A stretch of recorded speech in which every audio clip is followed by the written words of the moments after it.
Hallelujah. Thank you, Jesus. Praise you, Lord. Welcome. Good afternoon. Welcome to Life Recovery, where lives are transformed by the power of the Holy Spirit. We can't do nothing without the Holy Spirit. Amen. Excuse me. The Holy Spirit is what transforms us, renews our mind, instills hope in us. Before we go into prayer, what I want to do here is, traditionally, let's have a praise and worship, okay? To call down the presence of God, okay? Let's just start. I want everybody to just join me with singing. Hallelujah, hallelujah, hallelujah, hallelujah. He is coming. He is coming. He is coming. He is coming. He is coming. Hallelujah. Hallelujah. Hallelujah. Hallelujah. Hallelujah. We thank you, Heavenly Father. We thank you for this day, Lord. We thank you for everything, Heavenly Father. We just ask you, Jesus, for your presence here. We ask for the Holy Spirit to be here in this life recovery service, Lord. We ask that your anointing, the Holy Spirit, to be upon everybody, Lord. Open our hearts, Lord. Open our spirit, our mind, to be receptive of the word today, Lord. Let everything that is spoken today to be according to scriptures, Lord. Let the Holy inspire us, Lord. The Holy Spirit, Lord. We call down the presence of God right now, Lord. We call your presence down upon this service, Heavenly Father. We just ask this in Jesus' name. Amen. Hallelujah, Jesus. Thank you, Lord. Praise you, Jesus. Thank you, Lord. Praise you, Jesus. Thank you, Lord. Thank you, Jesus. Today, we're going to go on a step here that is powerful of life recovery. And that's step 2 of life recovery, which is we come to believe that a power greater than ourselves could restore us to sanity. And I'm going to relate about Daniel here. This is the foundational scripture. And it's Daniel chapter 4, verses 33 to 34. Daniel chapter 4, verses 33 to 34. And it's the same hour the judgment was fulfilled, and Nebuchadnezzar was driven from human society. He ate grass like a cow, and he was drenched with the dew of heaven. He lived this way until his hair was as long as eagle feathers, and his nails were like bird claws. After this time had passed, I, Nebuchadnezzar, looked up to heaven. My sanity returned, and I praised and worshiped the Most High, and I honored the one who lives forever.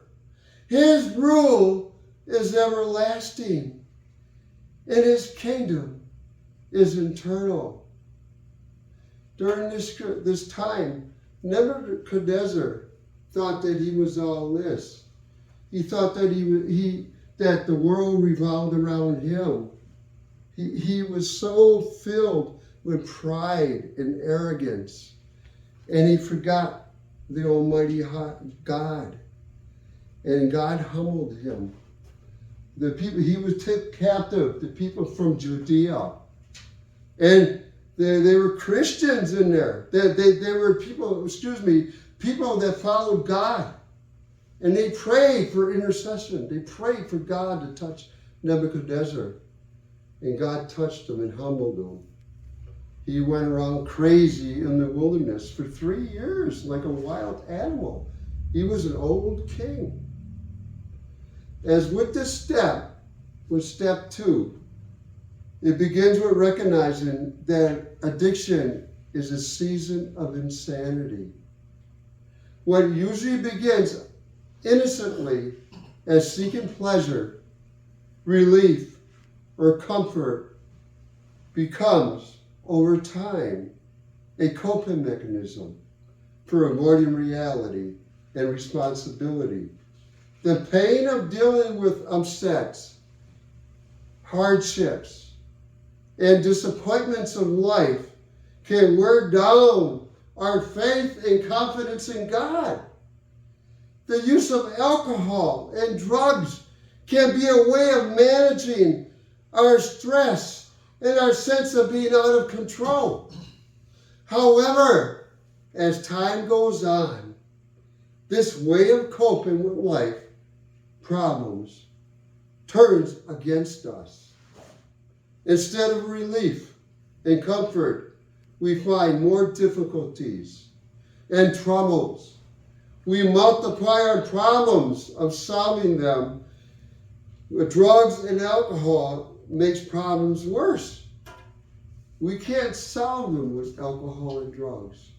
They get worse, the problems. We have to face the fact that we have been, in a sense, insane to think that we could make life work by using alcohol and drugs, enacting out our addictive thoughts and behaviors. Why do I say that? That's the big question in the mind. Why do drugs not help? Why not taking a drink not help?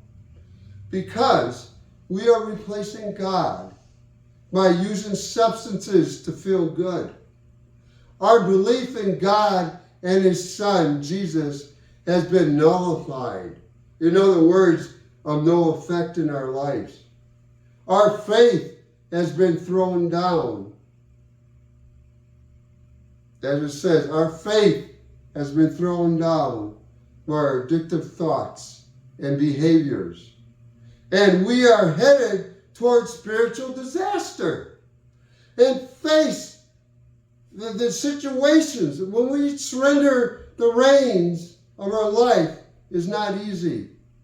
When we go down spiritual disaster, we have to face our arrogant thinking and realize that although we believe in God, we have not allowed God into our lives into a real and practical way. We have not fully understood the desperate we need Jesus Christ, restoration and healing. We have been trying to bend life to our will and not consider God's will at all. In this meditations to this step, we look at the scriptures that describes what happened when we try to live in our own power. We may become grandiose like Nebuchadnezzar and think that we have the right to declare life should revolve around us, our needs, and our wishes. The king looked at his success and began to claim the credit for himself. He lost all humility of remembering that God rules and gives power and success to choose who He chooses. Daniel 4:32. To anyone he chooses. His grandiosity of thought and attitude was revealed by his dream that he had Daniel interpret. Daniel pled with him to turn from his sin of grandiose thinking, but his ego was hooked by the pride of accomplishments. This is what he said. By my own mighty power, I have built this beautiful city as my royal residence and display my majestic splendor. Here he says, and display my majestic splendor. Daniel 4:30. God did not allow Nebuchadnezzar to continue in this way. Believe me, God would not allow that. He was humbled by God with a season of insanity. And he gazed aimlessly with the cattle in the fields until he acknowledged it, God and sovereignty. This king's grandiose thinking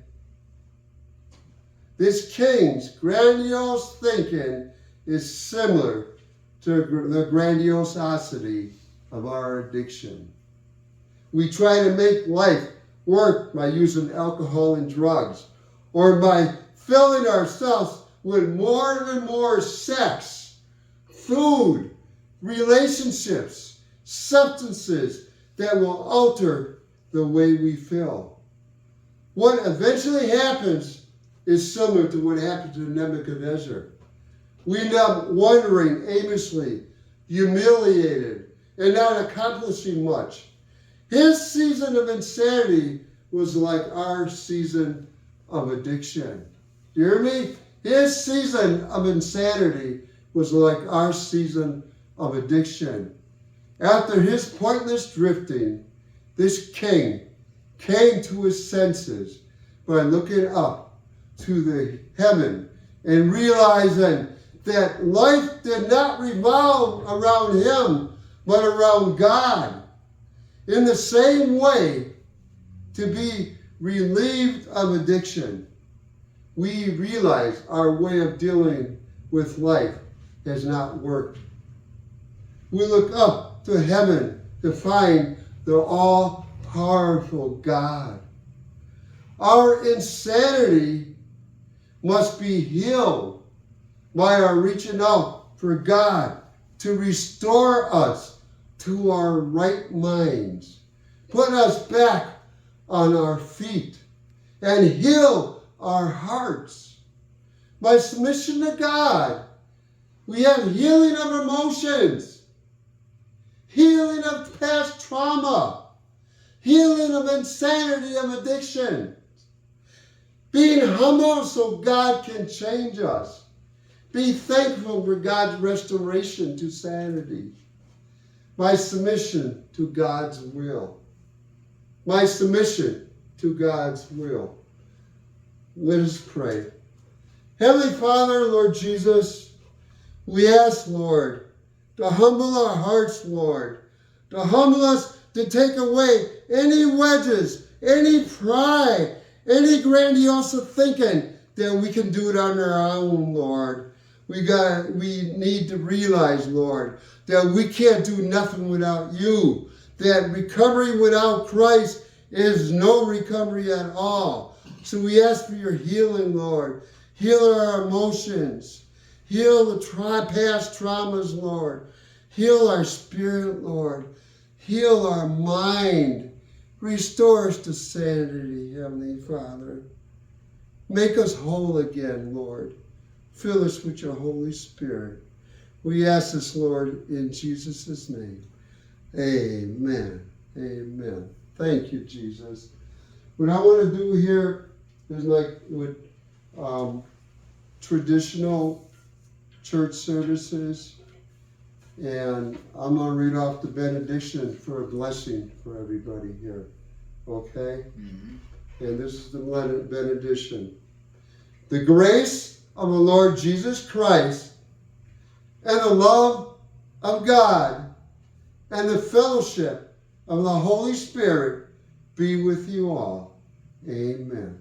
Thank you, Jesus. Thank you, Lord. Praise you, Jesus. Thank you, Lord.